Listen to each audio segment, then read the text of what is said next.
Sherlock Holmes Audiobooks presents The Boscombe Valley Mystery from the Adventures of Sherlock Holmes, written by Arthur Conan Doyle.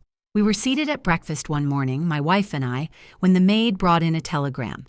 It was from Sherlock Holmes and ran in this way: "Have you a couple of days to spare? Have just been wired for from the west of England in connection with Boscombe Valley tragedy. Shall be glad if you will come with me. Air and scenery perfect. Leave Paddington by the 11:15. "What do you say, dear?" said my wife, looking across at me. "Will you go?" "I really don't know what to say. I have a fairly long list at present." "Oh, Anstruther would do your work for you." "You have been looking a little pale lately. I think that the change would do you good, and you are always so interested in Mr. Sherlock Holmes's cases." "I should be ungrateful if I were not, seeing what I gained through one of them," I answered. "But if I am to go, I must pack at once, for I have only half an hour." My experience of camp life in Afghanistan had at least had the effect of making me a prompt and ready traveler. My wants were few and simple, so that in less than the time stated, I was in a cab with my valise, rattling away to Paddington Station. Sherlock Holmes was pacing up and down the platform, his tall, gaunt figure made even gaunter and taller by his long, gray traveling cloak and close-fitting cloth cap. "It is really very good of you to come, Watson," said he. "It makes a considerable difference to me, having someone with me on whom I can thoroughly rely. Local aid is always either worthless or else biased. If you will keep the two corner seats, I shall get the tickets."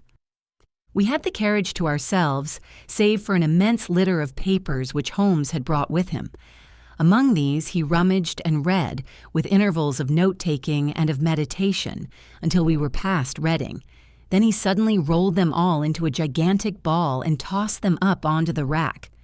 "Have you heard anything of the case?" he asked. "Not a word. I have not seen a paper for some days. The London press has not had very full accounts. I have just been looking through all the recent papers in order to master the particulars. It seems, from what I gather, to be one of those simple cases which are so extremely difficult." That sounds a little paradoxical, but it is profoundly true. Singularity is almost invariably a clue. The more featureless and commonplace a crime is, the more difficult it is to bring it home. In this case, however, they have established a very serious case against the son of the murdered man. It is a murder, then? Well, it is conjectured to be so. I shall take nothing for granted until I have the opportunity of looking personally into it. I will explain the state of things to you, as far as I have been able to understand it, in a very few words. Boscombe Valley is a country district not very far from Ross in Herefordshire. The largest landed proprietor in that part is a Mr. John Turner, who made his money in Australia and returned some years ago to the old country. One of the farms which he held, that of Hatherley, was let to Mr. Charles McCarthy, who was also an ex-Australian. The men had known each other in the colonies, so that it was not unnatural that when they came to settle down, they should do so as near each other as possible. Turner was apparently the richer man, so McCarthy became his tenant, but still remained, it seems, upon terms of perfect equality, as they were frequently together. McCarthy had one son, a lad of 18, and Turner had an only daughter of the same age, but neither of them had wives living. They appear to have avoided the society of the neighboring English families, and to have led retired lives, though both the McCarthys were fond of sport and were frequently seen at the race meetings of the neighborhood. McCarthy kept two servants, a man and a girl. Turner had a considerable household, some half-dozen at the least. That is as much as I have been able to gather about the families. Now for the facts.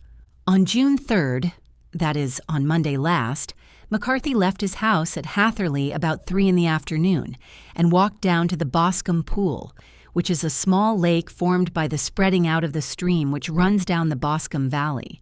He had been out with his serving man in the morning at Ross, and he had told the man that he must hurry, as he had an appointment of importance to keep at 3. From that appointment, he never came back alive. From Hatherley farmhouse to the Boscombe pool is 1/4 of a mile, and 2 people saw him as he passed over this ground. One was an old woman, whose name is not mentioned, and the other was William Crowder, a gamekeeper in the employ of Mr. Turner.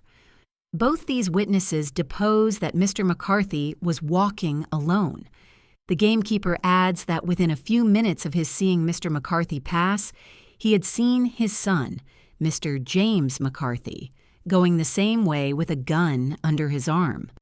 To the best of his belief, the father was actually in sight at the time, and the son was following him.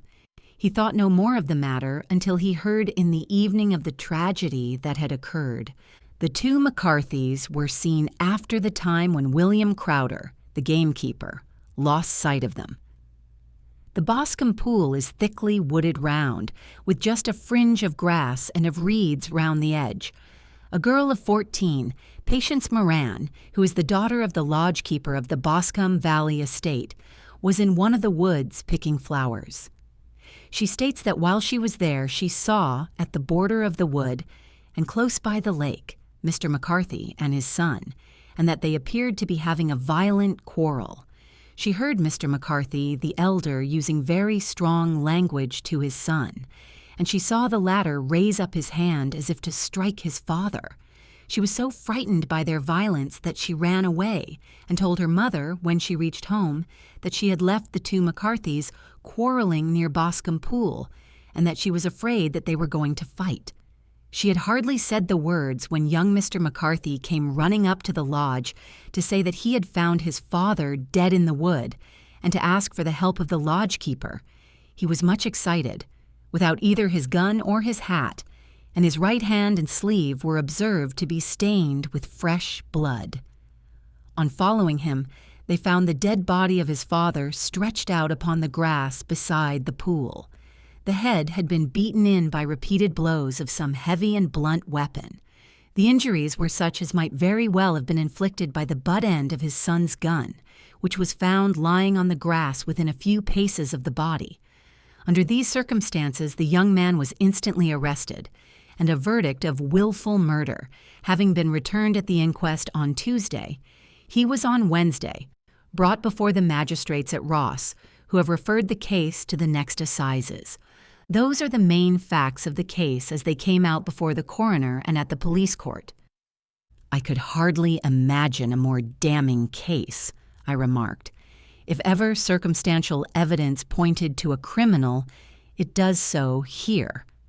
"Circumstantial evidence is a very tricky thing," answered Holmes thoughtfully. "It may seem to point very straight to one thing, but if you shift your own point of view a little, you may find it pointing in an equally uncompromising manner to something entirely different. It must be confessed, however, that the case looks exceedingly grave against the young man, and it is very possible that he is indeed the culprit. There are several people in the neighborhood, however, and among them Miss Turner, the daughter of the neighboring landowner, who believe in his innocence and who have retained Lestrade, whom you may remember in connection with the study in Scarlet, to work out the case in his interest. Lestrade, being rather puzzled, has referred the case to me, and hence it is that 2 middle-aged gentlemen are flying westward at 50 miles an hour, instead of quietly digesting their breakfasts at home. "I am afraid," said I, "that the facts are so obvious that you will find little credit to be gained out of this case." "There is nothing more deceptive than an obvious fact," he answered, laughing. "Besides, we may chance to hit upon some other obvious facts which may have been by no means obvious to Mr. Lestrade. You know me too well to think that I am boasting when I say that I shall either confirm or destroy his theory by means which he is quite incapable of employing or even of understanding. To take the first example to hand, I very clearly perceive that in your bedroom The window is upon the right-hand side, and yet I question whether Mr. Lestrade would have noted even so self-evident a thing as that. How on earth, my dear fellow, I know you well. I know the military neatness which characterizes you. You shave every morning, and in this season you shave by the sunlight. But since your shaving is less and less complete as we get further back on the left side, until it becomes positively slovenly as we get round the angle of the jaw, it is surely very clear that side is less well illuminated than the other. I could not imagine a man of your habits looking at himself in an equal light and being satisfied with such a result. I only quote this as a trivial example of observation and inference. Therein lies my métier, and it is just possible that it may be of some service in the investigation which lies before us. There are one or two minor points which were brought out in the inquest, and which are worth considering. What are they? It appears that his arrest did not take place at once, but after the return to Hatherley Farm. On the inspector of constabulary informing him that he was a prisoner, he remarked that he was not surprised to hear it, and that it was no more than his deserts. This observation of his had the natural effect of removing any traces of doubt which might have remained in the minds of the coroner's jury. "It was a confession," I ejaculated. No, for it was followed by a protestation of innocence. Coming on the top of such a damning series of events, it was at least a most suspicious remark. "On the contrary," said Holmes, "it is the brightest rift which I can at present see in the clouds." However innocent he might be, he could not be such an absolute imbecile as not to see that the circumstances were very black against him. Had he appeared surprised at his own arrest or feigned indignation at it, I should have looked upon it as highly suspicious, because such surprise or anger would not be natural under the circumstances, and yet might appear to be the best policy to a scheming man. His frank acceptance of the situation marks him as either an innocent man or else as a man of considerable self-restraint and firmness. As to his remark about his deserts, it was also not unnatural if you consider that he stood by the dead body of his father, and that there is no doubt that he had that very day so far forgotten his filial duty as to bandy words with him, and even, according to the little girl whose evidence is so important, to raise his hand as if to strike him. The self-reproach and contrition which are displayed in his remark appear to me to be the signs of a healthy mind rather than of a guilty one. I shook my head. "Many men have been hanged on far slighter evidence," I remarked. "So they have, and many men have been wrongfully hanged."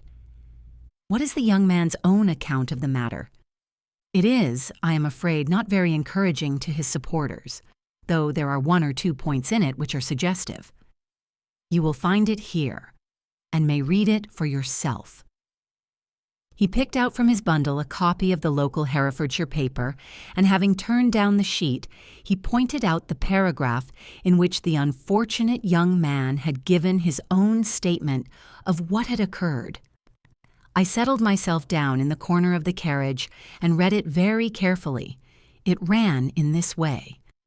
Mr. James McCarthy, the only son of the deceased, was then called and gave evidence as follows. I had been away from home for 3 days at Bristol, and had only just returned upon the morning of last Monday, the 3rd. My father was absent from home at the time of my arrival, and I was informed by the maid that he had driven over to Ross with John Cobb, the groom. Shortly after my return, I heard the wheels of his trap in the yard, and looking out of my window, I saw him get out and walk rapidly out of the yard, though I was not aware in which direction he was going. I then took my gun and strolled out in the direction of the Boscombe pool, with the intention of visiting the rabbit warren which is upon the other side. On my way, I saw William Crowder, the gamekeeper, as he is stated in his evidence. But he is mistaken in thinking that I was following my father. I had no idea that he was in front of me. When, about 100 yards from the pool, I heard a cry of "Cooey!" which was a usual signal between my father and myself. I then hurried forward and found him standing by the pool. He appeared to be much surprised at seeing me and asked me rather roughly what I was doing there. A conversation ensued, which led to high words and almost to blows, for my father was a man of a very violent temper.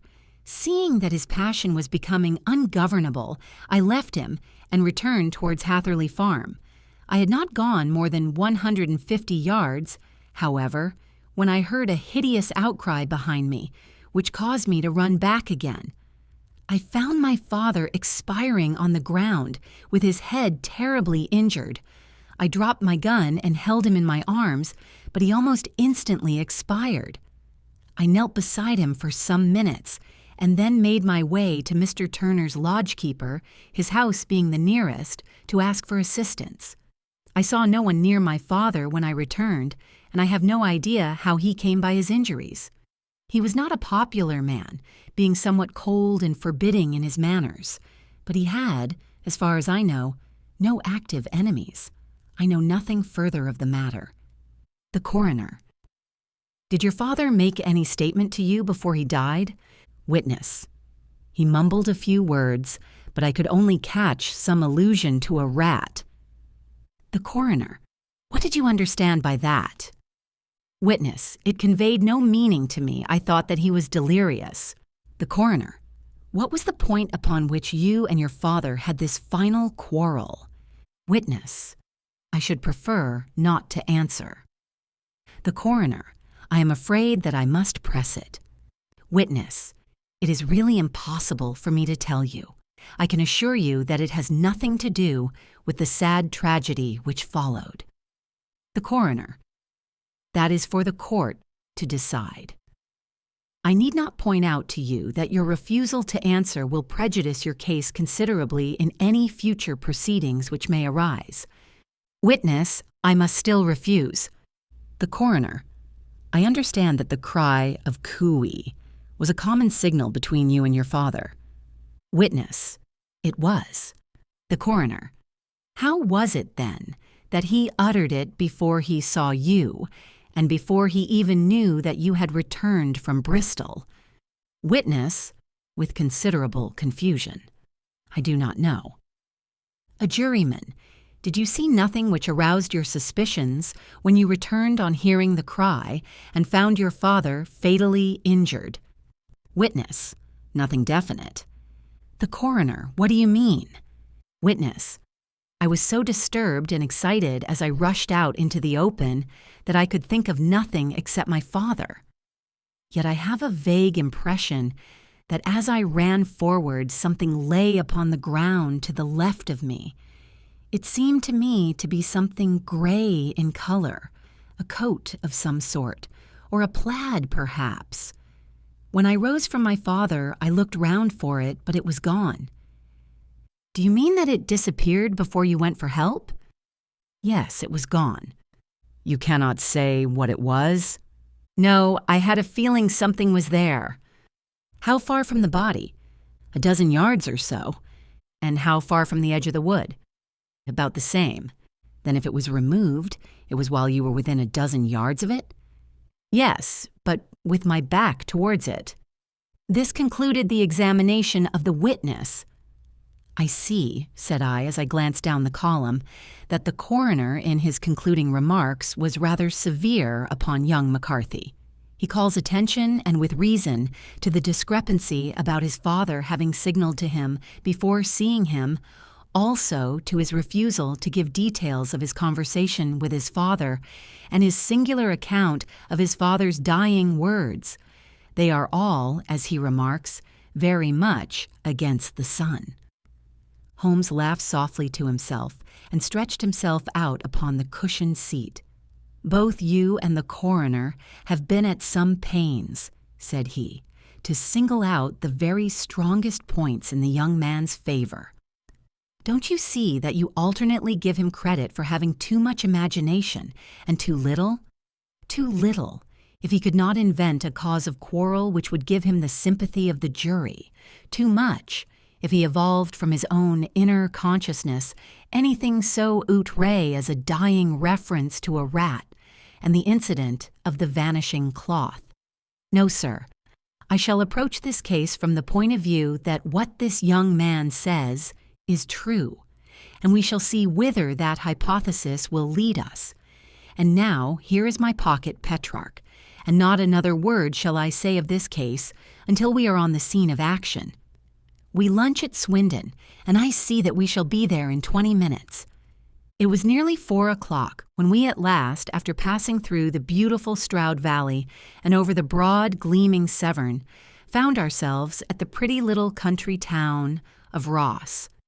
A lean, ferret-like man, furtive and sly-looking, was waiting for us upon the platform. In spite of the light brown dust coat and leather leggings which he wore in deference to his rustic surroundings, I had no difficulty in recognizing Lestrade of Scotland Yard. With him we drove to the Hereford Arms, where a room had already been engaged for us. "I have ordered a carriage," said Lestrade, as we sat over a cup of tea. "I knew your energetic nature, and that you would not be happy until you had been on the scene of the crime." "It was very nice and complimentary of you," Holmes answered. "It is entirely a question of barometric pressure." Lestrade looked startled. "I do not quite follow," he said. "How is the glass?" 29, I see. No wind and not a cloud in the sky. I have an easeful of cigarettes here which need smoking, and the sofa is very much superior to the usual country hotel abomination. I do not think that it is probable that I shall use the carriage tonight." Lestrade laughed indulgently. "You have, no doubt, already formed your conclusions from the newspapers," he said. "The case is as plain as a pikestaff, and the more one goes into it, the plainer it becomes. Still, of course, one can't refuse a lady, and such a very positive one, too. She had heard of you and would have your opinion, though I repeatedly told her that there was nothing which you could do which I had not already done. Why, bless my soul, here is her carriage at the door." He had hardly spoken before there rushed into the room one of the most lovely young women that I have ever seen in my life. Her violet eyes shining, her lips parted, a pink flush upon her cheeks, all thought of her natural reserve lost in her overpowering excitement and concern. "Oh, Mr. Sherlock Holmes!" she cried, glancing from one to the other of us, and finally, with a woman's quick intuition, fastening upon my companion, "I am so glad that you have come. I have driven down to tell you so. I know that James didn't do it. I know it, and I want you to start upon your work knowing it too.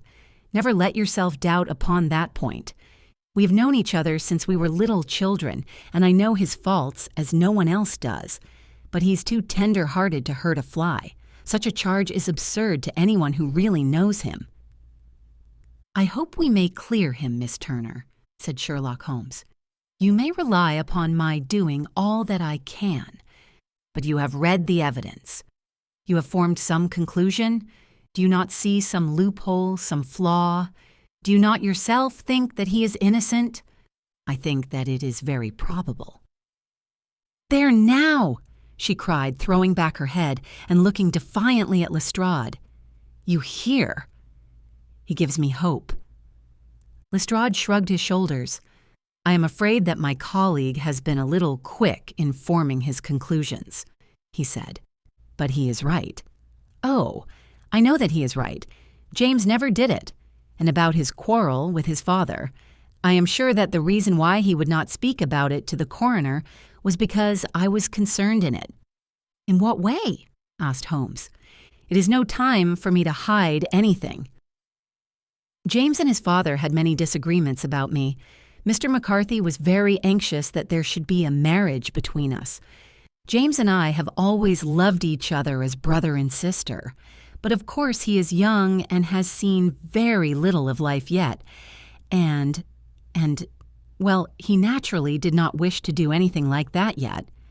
So there were quarrels, and this, I am sure, was one of them." "And your father?" asked Holmes. "Was he in favor of such a union?" "No, he was averse to it also." No one but Mr. McCarthy was in favor of it. A quick blush passed over her fresh young face as Holmes shot one of his keen, questioning glances at her. "Thank you for this information," said he. "May I see your father if I call tomorrow?" "I'm afraid the doctor won't allow it." "The doctor?" "Yes. Have you not heard?" Poor father has never been strong for years back, but this has broken him down completely. He is taken to his bed, and Dr. Willows says that he is a wreck, and that his nervous system is shattered. Mr. McCarthy was the only man alive who had known Dad in the old days in Victoria. "Ha! In Victoria. That is important." "Yes, at the mines." "Quite so, at the gold mines, where, as I understand, Mr. Turner made his money." "Yes, certainly." "Thank you, Miss Turner. You have been of material assistance to me." "You will tell me if you have any news tomorrow." "No doubt you will go to the prison to see James. Oh, if you do, Mr. Holmes, do tell him that I know him to be innocent." "I will, Miss Turner. I must go home now, for Dad is very ill, and he misses me so if I leave him. Goodbye, and God help you in your undertaking." She hurried from the room as impulsively as she had entered, and we heard the wheels of her carriage rattle off down the street. "I am ashamed of you, Holmes," said Lestrade with dignity after a few minutes' silence. "Why should you raise up hopes which you are bound to disappoint? I am not over-tender of heart, but I call it cruel." "I think that I see my way to clearing James McCarthy," said Holmes. "Have you an order to see him in prison?" "Yes, but only for you and me." "Then I shall reconsider my resolution about going out. We have still time to take a train to Hereford and see him tonight?" "Ample." "Then let us do so. Watson, I fear that you will find it very slow, but I shall only be away a couple of hours." I walked down to the station with them and then wandered through the streets of the little town, finally returning to the hotel, where I lay upon the sofa and tried to interest myself in a yellow-backed novel. The puny plot of the story was so thin, however, when compared to the deep mystery through which we were groping, and I found my attention wander so constantly from the fiction to the fact that I at last flung it across the room and gave myself up entirely to a consideration of the events of the day. Supposing that this unhappy young man's story was absolutely true, then what hellish thing, what absolutely unforeseen and extraordinary calamity could have occurred between the time when he parted from his father and the moment when, drawn back by his screams, he rushed into the glade? It was something terrible and deadly. What could it be? Might not the nature of the injuries reveal something to my medical instincts? I rang the bell and called for the weekly country paper, which contained a verbatim account of the inquest. In the surgeon's deposition, it was stated that the posterior third of the left parietal bone and the left half of the occipital bone had been shattered by a heavy blow from a blunt weapon. I marked the spot upon my own head. Clearly, such a blow must have been struck from behind. That was to some extent in favor of the accused, as when seen quarreling, he was face to face with his father. Still, it did not go for very much, for the older man might have turned his back before the blow fell. Still, it might be worthwhile to call Holmes's attention to it. Then there was the peculiar, dying reference to a rat. What could that mean? It could not be delirium. A man dying from a sudden blow does not commonly become delirious. No, it was more likely to be an attempt to explain how he met his fate. But what could it indicate? I cudgeled my brains to find some possible explanation, and then the incident of the gray cloth, seen by young McCarthy. If that were true, the murderer must have dropped some part of his dress, presumably his overcoat in his flight, and must have had the hardihood to return and carry it away at the instant when the son was kneeling with his back turned, not a dozen paces off. What a tissue of mysteries and improbabilities the whole thing was. I did not wonder at Lestrade's opinion, and yet I had so much faith in Sherlock Holmes's insight that I could not lose hope as long as every fresh fact seemed to strengthen his conviction of young McCarthy's innocence. It was late before Sherlock Holmes returned. He came back alone, for Lestrade was staying in lodgings in the town. "The glass still keeps very high," he remarked as he sat down. "It is of importance that it should not rain before we are able to go over the ground. On the other hand, a man should be at his very best and keenest for such nice work as that, and I did not wish to do it when fagged by a long journey. I have seen young McCarthy." "And what did you learn from him?" "Nothing." Could lie throw no light? None at all. I was inclined to think at one time that he knew who had done it and was screening him or her, but I am convinced now that he is as puzzled as everyone else. He's not a very quick-witted youth, though comely to look at, and, I should think, sound at heart. "I cannot admire his taste," I remarked, "if it is indeed a fact that he was averse to a marriage with so charming a young lady as this Miss Turner. Ah, thereby hangs a rather painful tale. This fellow is madly, insanely in love with her. But some 2 years ago, when he was only a lad, and before he really knew her, for she had been away 5 years at a boarding school, what does the idiot do but get into the clutches of a barmaid in Bristol and marry her at a registry office? No one knows a word of the matter. But you can imagine how maddening it must be to him to be upbraided for not doing what he would give his very eyes to do, but what he knows to be absolutely impossible. It was sheer frenzy of this sort which made him throw his hands up into the air when his father, at their last interview, was goading him on to propose to Miss Turner. On the other hand, he had no means of supporting himself, and his father, who was by all accounts a very hard man, would have thrown him over utterly had he known the truth. It was with his barmaid wife that he had spent the last 3 days in Bristol, and his father did not know where he was. Mark that point. It is of importance. Good has come out of evil, however, for the barmaid. Finding from the papers that he is in serious trouble and likely to be hanged, has thrown him over utterly, and has written to him to say that she has a husband already in the Bermuda dockyard, so that there is really no tie between them. I think that bit of news has consoled young McCarthy for all that he has suffered. But if he is innocent, who has done it? Ah, who? I would call your attention very particularly to 2 points.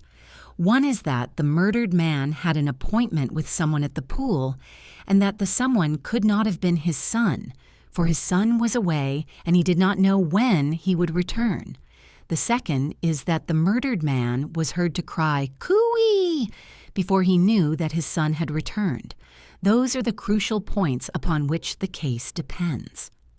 And now let us talk about George Meredith, if you please, and we shall leave minor points until tomorrow. There was no rain, as Holmes had foretold, and the morning broke bright and cloudless. At 9 o'clock, Lestrade called for us with the carriage, and we set off for Hatherley Farm and the Boscombe pool. "There is serious news this morning," Lestrade observed. "It is said that Mr. Turner of the Hall is so ill that his life is despaired of." "An elderly man, I presume," said Holmes. "About 60, but his constitution has been shattered by his life abroad, and he has been in failing health for some time. This business has had a very bad effect upon him. He was an old friend of McCarthy's, and I may add a great benefactor to him, for I have learned that he gave him Hatherley Farm rent-free." "Indeed? That is interesting," said Holmes. "Oh, yes. In 100 other ways he has helped him. Everybody about here speaks of his kindness to him. Really, does it not strike you as a little singular that this McCarthy, who appears to have had little of his own, and to have been under such obligations to Turner, should still talk of marrying his son to Turner's daughter, who is, presumably, heiress to the estate, and that in such a very cocksure manner, as if it was merely a case of a proposal and all else would follow. It is the more strange since we know that Turner himself was averse to the idea. The daughter told us as much. Do you not deduce something from that? We have got to the deductions and the inferences, said Lestrade, winking at me. I find it hard enough to tackle facts, Holmes, without flying away after theories and fancies. You are right, said Holmes demurely. You do find it very hard to tackle the facts. Anyhow, I have grasped one fact which you seem to find it difficult to get hold of, replied Lestrade with some warmth. And that is? That McCarthy, Sr., met his death from McCarthy, Jr., and that all theories to the contrary are the merest moonshine. Well, moonshine is a brighter thing than fog, said Holmes, laughing, but I am very much mistaken if this is not Hatherley Farm upon the left. Yes, that is it. It was a widespread, comfortable-looking building, 2-storied, slate-roofed, with great yellow blotches of lichen upon the gray walls. The drawn blinds and the smokeless chimneys, however, gave it a stricken look, as though the weight of this horror still lay heavy upon it. We called at the door when the maid, at Holmes's request, showed us the boots which her master wore at the time of his death, and also a pair of the son's, though not the pair which he had then had. Having measured these very carefully from 7 or 8 different points, Holmes desired to be led to the courtyard, from which we all followed the winding track which led to Boscombe Pool. Sherlock Holmes was transformed when he was hot upon such a scent as this. Men who had only known the quiet thinker and logician of Baker Street would have failed to recognize him. His face flushed and darkened. His brows were drawn into 2 hard black lines, while his eyes shone out from beneath them with a steely glitter. His face was bent downwards, his shoulders bowed, his lips compressed, and the veins stood out like whipcord in his long, sinewy neck. His nostrils seemed to dilate with a purely animal lust for the chase, and his mind was so absolutely concentrated upon the matter before him that a question or remark fell unheeded upon his ears, or at the most only provoked a quick, impatient snarl in reply. Swiftly and silently he made his way along the track which ran through the meadows, and so by way of the woods to the Boscombe Pool. It was damp, marshy ground, as is all that district, and there were marks of many feet, both upon the path and amid the short grass which bounded it on either side. Sometimes Holmes would hurry on, sometimes stop dead, and once he made quite a little detour into the meadow. Lestrade and I walked behind him, the detective indifferent and contemptuous, while I watched my friend with the interest which sprang from the conviction that every one of his actions was directed towards a definite end. The Boscombe Pool, which is a reed-girt sheet of water, some 50 yards across, is situated at the boundary between the Hatherley Farm and the private park of the wealthy Mr. Turner. Above the woods which lined it upon the further side, we could see the red jutting pinnacles, which marked the site of the rich landowner's dwelling. On the Hatherley side of the pool, the woods grew very thick, and there was a narrow belt of sodden grass 20 paces across between the edge of the trees and the reeds which lined the lake. Lestrade showed us the exact spot at which the body had been found, and indeed so moist was the ground that I could plainly see the traces which had been left by the fall of the stricken man. To Holmes, as I could see by his eager face and peering eyes, very many other things were to be read upon the trampled grass. He ran round like a dog who is picking up a scent, and then turned upon my companion. "What did you go into the pool for?" he asked. I fished about with a rake. I thought there might be some weapon or other trace, but how on earth— "Oh, tut, tut, I have no time. That left foot of yours with its inward twist is all over the place. A mole could trace it, and there it vanishes among the reeds. Oh, how simple it would all have been had I been here before they came, like a herd of buffalo, and wallowed all over it. Here is where the party with the lodge-keeper came, and they have covered all tracks for 6 or 8 feet round the body. But here are 3 separate tracks of the same feet. He drew out a lens and lay down upon his waterproof to have a better view, talking all the time rather to himself than to us. These are young McCarthy's feet. Twice he was walking, and once he ran swiftly so that the soles are deeply marked and the heels hardly visible. That bears out his story. He ran when he saw his father on the ground. Then here are the father's feet as he paced up and down. What is this, then? It is the butt end of the gun as the son stood listening. And this? Ha ha ha. What have we here? Tiptoes, tiptoes, square too. Quite unusual boots. They come, they go, they come again. Of course that was for the cloak. Now where did they come from? He ran up and down, sometimes losing, sometimes finding the track, until we were well within the edge of the wood and under the shadow of a great beech, the largest tree in the neighborhood. Holmes traced his way to the farther side of this and lay down once more upon his face with a little cry of satisfaction. For a long time he remained there, turning over the leaves and dried sticks, gathering up what seemed to me to be dust into an envelope and examining with his lens not only the ground, but even the bark of the tree as far as he could reach. A jagged stone was lying among the moss, and this also he carefully examined and retained. Then he followed a pathway through the wood until he came to the high road, where all traces were lost. "It has been a case of considerable interest," he remarked, returning to his natural manner. "I fancy that this gray house on the right must be the lodge.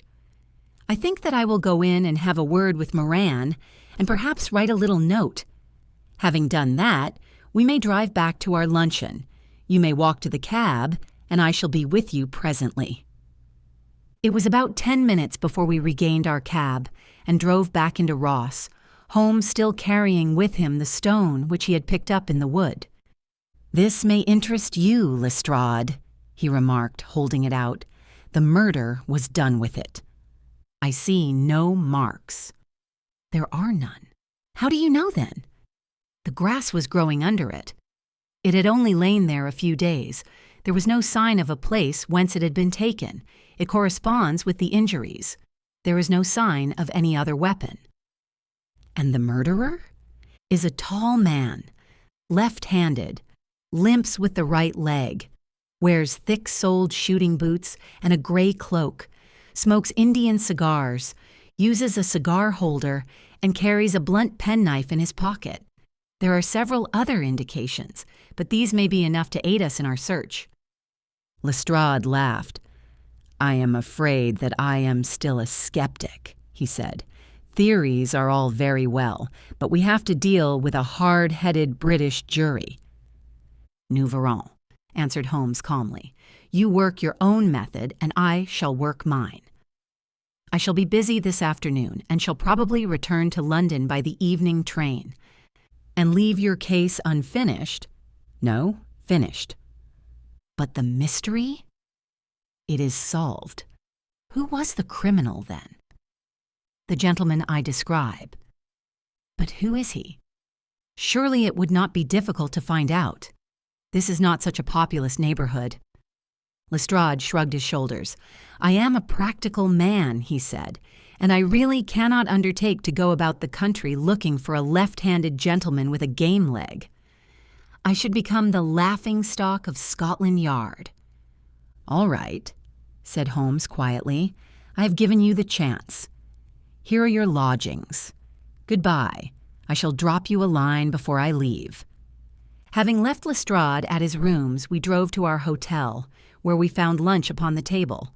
Holmes was silent and buried in thought, with a pained expression upon his face, as one who finds himself in a perplexing position. "Look here, Watson," he said when the cloth was cleared. "Just sit down in this chair and let me preach to you for a little. I don't quite know what to do, and I should value your advice. Light a cigar and let me expound." "Pray do so." Well, now in considering this case, there are 2 points about young McCarthy's narrative which struck us both instantly, although they impressed me in his favor and you against him. One was the fact that his father should, according to his account, cry "Cooah" before seeing him. The other was his singular dying reference to a rat. He mumbled several words, you understand. But that was all that caught the son's ear. Now, from this double point, our research must commence, and we will begin it by presuming that what the lad says is absolutely true. What of this cooey, then? Well, obviously, it could not have been meant for the son. The son, as far as he knew, was in Bristol. It was mere chance that he was within earshot. The cooey was meant to attract the attention of whoever it was that he had the appointment with. But cooey is a distinctly Australian cry, and one which is used between Australians. There is a strong presumption that the person whom McCarthy expected to meet at Boscombe Pool was someone who had been in Australia. What of the rat, then? Sherlock Holmes took a folded paper from his pocket and flattened it out on the table. "This is a map of the colony of Victoria," he said. "I wired to Bristol for it last night." He put his hand over part of the map. "What do you read?" he asked. "Arat," I read. "And now?" He raised his hand. "Ballarat." "Quite so." That was the word the man uttered, and of which his son only caught the last 2 syllables. He was trying to utter the name of his murderer, so-and-so of Ballarat. "It is wonderful," I exclaimed. "It is obvious." And now, you see, I had narrowed the field down considerably. The possession of a gray garment was a 3rd point which, granting the son's statement to be correct, was a certainty. We have come now out of mere vagueness to the definite conception of an Australian from Ballarat with a gray cloak. Certainly, and one who was at home in the district, for the pool can only be approached by the farm or by the estate, where strangers could hardly wander. Quite so. Then comes our expedition of today. By an examination of the ground, I gained the trifling details which I gave to that imbecile Lestrade as to the personality of the criminal. But how did you gain them? You know my method. It is founded upon the observance of trifles.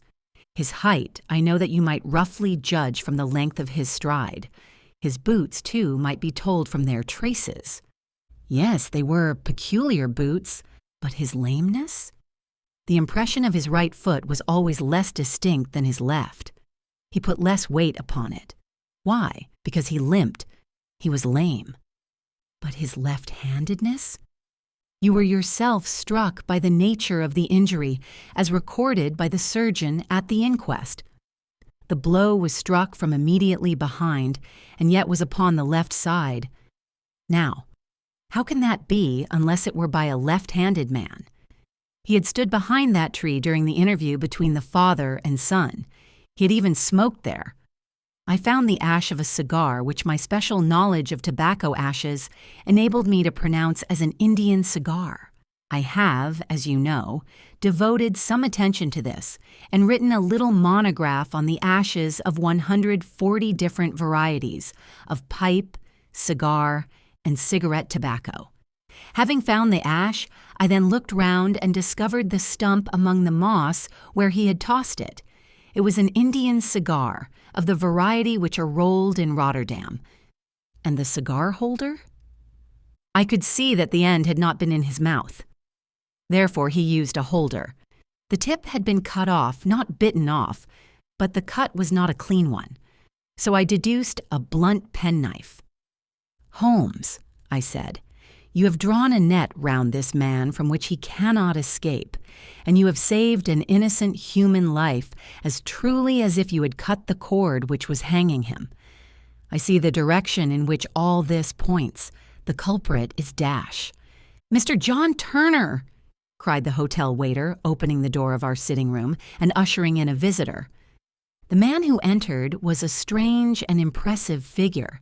His slow, limping step and bowed shoulders gave the appearance of decrepitude, and yet his hard, deep-lined, craggy features and his enormous limbs showed that he was possessed of unusual strength of body and of character. His tangled beard, grizzled hair, and outstanding drooping eyebrows combined to give an air of dignity and power to his appearance. But his face was of an ashen white, while his lips and the corners of his nostrils were tinged with a shade of blue. It was clear to me at a glance that he was in the grip of some deadly and chronic disease. "Pray sit down on the sofa," said Holmes gently. "You had my note?" "Yes, the lodgekeeper brought it up. You said that you wished to see me here to avoid scandal. I thought people would talk if I went to the hall. And why did you wish to see me?" He looked across at my companion with despair in his weary eyes, as though his question were already answered. "Yes," said Holmes, answering the look rather than the words. "It is so. I know all about McCarthy." The old man sank his face in his hands. "God help me," he cried, "but I would not have let the young man come to harm. I give you my word that I would have spoken out if it went against him at the assizes."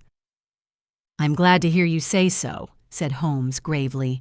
"I would have spoken now had it not been for my dear girl. It would break her heart. It will break her heart when she hears that I am arrested." "It may not come to that," said Holmes. "What? I am no official agent. I understand that it was your daughter who required my presence here, and I am acting in her interests. Young McCarthy must be got off, however." "I am a dying man," said old Turner. "I have had diabetes for years. My doctor says it is a question whether I shall live a month, yet I would rather die under my own roof than in a jail." Holmes rose and sat down at the table with his pen in his hand and a bundle of paper before him. "Just tell us the truth," he said. "I shall jot down the facts. You will sign it, and Watson here can witness it. Then I could produce your confession at the last extremity to save young McCarthy. I promise you that I shall not use it unless it is absolutely needed." "It's as well," said the old man. "It's a question whether I shall live to the assizes, so it matters little to me. But I should wish to spare Alice the shock. And now I will make the thing clear to you. It has been a long time in the acting, but will not take me long to tell. You didn't know this dead man, McCarthy. He was a devil incarnate, I tell you that. God keep you out of the clutches of such a man as he. His grip has been upon me these 20 years, and he has blasted my life. I'll tell you first how I came to be in his power. It was in the early 60s at the diggings. I was a young chap then, hot-blooded and reckless, ready to turn my hand to anything. I got among bad companions, took to drink, had no luck with my claim, took to the bush, and in a word became what you would call over here a highway robber. There were 6 of us, and we had a wild, free life of it, sticking up a station from time to time or stopping the wagons on the road to the diggings. Black Jack of Ballarat was the name I went under, and our party is still remembered in the colony as the Ballarat Gang. One day, a gold convoy came down from Ballarat to Melbourne, and we lay in wait for it and attacked it. There were 6 troopers and 6 of us, so it was a dose thing, but we emptied 4 of their saddles at the first volley. 3 of our boys were killed, however, before we got the swag. I put my pistol to the head of the wagon driver, who was this very man McCarthy. I wished to the Lord that I had shot him then, but I spared him, though I saw his wicked little eyes fixed on my face, as though to remember every feature. We got away with the gold, became wealthy men, and made our way over to England without being suspected. There I parted from my old pals and determined to settle down to a quiet and respectable life. I bought this estate, which chanced to be in the market, and I set myself to do a little good with my money, to make up for the way in which I had earned it. I married, too, and though my wife died young, she left me my dear little Alice. Even when she was just a baby, her wee hand seemed to lead me down the right path as nothing else had ever done. In a word, I turned over a new leaf and did my best to make up for the past. Allie was going well when McCarthy laid his grip upon me. I had gone up to town about an investment, and I met him in Regent Street with hardly a coat to his back or a boot to his foot. "Here we are, Jack," says he, touching me on the arm. "We'll be as good as a family to you. There's 2 of us, me and my son, and you can have the keeping of us. If you don't, it's a fine, law-abiding country is England, and there's always a policeman within hail." Well, down they came to the West Country. There was no shaking them off, and there they have lived rent-free on my best land ever since. There was no rest for me, no peace, no forgetfulness. Turn where I would, there was his cunning, grinning face at my elbow. It grew worse as Alice grew up, for he soon saw I was more afraid of her knowing my past than of the police. Whatever he wanted, he must have, and whatever it was, I gave him without question. Land, money, houses, until at last he asked for a thing which I could not give. He asked for Alice. His son, you see, had grown up, and so had my girl, and as I was known to be in weak health, it seemed a fine stroke to him that his lad should step into the whole property. But there I was firm. I would not have his cursed stock mixed with mine. Not that I had any dislike to the lad, but his blood was in him, and that was enough. I stood firm. McCarthy threatened. I braved him to do his worst. We were to meet at the pool midway between our houses to talk it over. When I went down there, I found him talking with his son, so I smoked a cigar and waited behind a tree until he should be alone. But as I listened to his talk, all that was black and bitter in me seemed to come uppermost. He was urging his son to marry my daughter with as little regard for what she might think as if she were a slut from off the streets. It drove me mad to think that I and all that I held most dear should be in the power of such a man as this. Could I not snap the bond? I was already a dying and a desperate man. Though clear of mind and fairly strong of limb, I knew that my own fate was sealed. But my memory and my girl, both could be saved if I could but silence that foul tongue. I did it, Mr. Holmes. I would do it again. Deeply as I have sinned, I have led a life of martyrdom to atone for it. But that my girl should be entangled in the same meshes which held me was more than I could suffer. I struck him down with no more compunction than if he had been some foul and venomous beast. His cry brought back his son, but I had gained the cover of the wood, though I was forced to go back to fetch the cloak which I had dropped in my flight. That is the true story, gentlemen, of all that occurred. "Well, it is not for me to judge you," said Holmes, as the old man signed the statement which had been drawn out. "I pray that we may never be exposed to such a temptation." "I pray not, sir. And what do you intend to do?" "In view of your health, nothing. You are yourself aware that you will soon have to answer for your deed at a higher court than the assizes. I will keep your confession, and if McCarthy is condemned, I shall be forced to use it. If not, it shall never be seen by mortal eye, and your secret, whether you be alive or dead, shall be safe with us." "Farewell, then," said the old man solemnly. "Your own deathbeds, when they come, will be the easier for the thought of the peace which you have given to mine." Tottering and shaking in all his giant frame, he stumbled slowly from the room. "God help us," said Holmes after a long silence. "Why does fate play such tricks with poor helpless worms? I never hear of such a case as this that I do not think of Baxter's words and say, 'There, but for the grace of God goes Sherlock Holmes.'" James McCarthy was acquitted at the assizes on the strength of a number of objections which had been drawn out by Holmes and submitted to the defending counsel. Old Turner lived for 7 months after our interviews, but he is now dead, and there is every prospect that the son and daughter may come to live happily together, in ignorance of the black cloud which rests upon their past. That's the end of the Boscombe Valley Mystery, written by Arthur Conan Doyle. If you would like to listen to our next episode, click on the thumbnail to your left or click on the thumbnail to the right to find a list of all episodes from this series. See you in the next one.